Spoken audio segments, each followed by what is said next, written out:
Music director DJ Kanchan राज। देन गे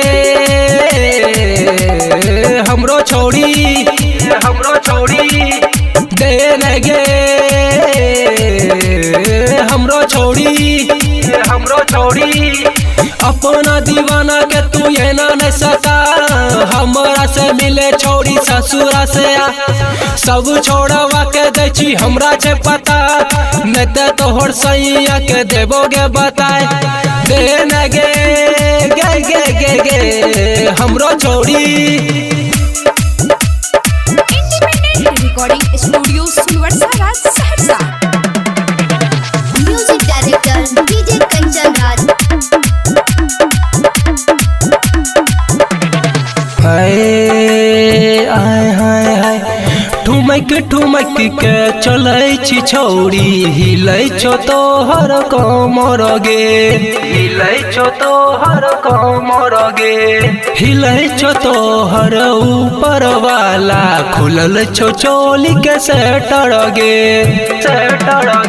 बोले देवी छोड़ी कैया कितना ले भी रुपया अपना सैया से छुपा के हमरा सीना से सटा। देन गे गे गे गे गे गे गे हमरो छोड़ी देन गे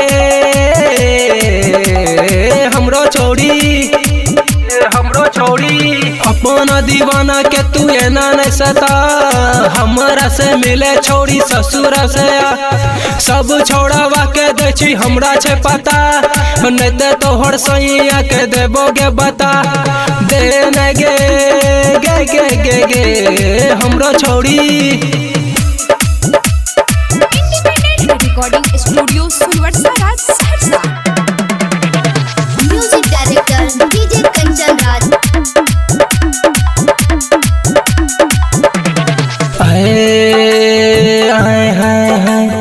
हमरा तू दै छी नहीं खाली तोड़साबै छी गे छौड़ी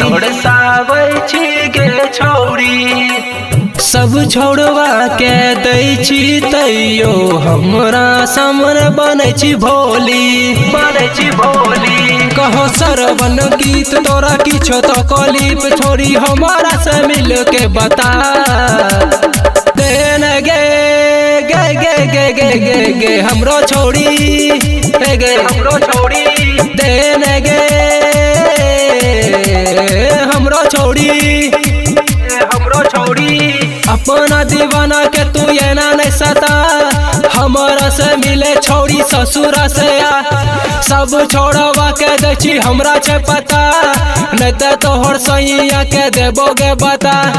देन गे गे गे गे गे गे गे हमरो छोड़ी।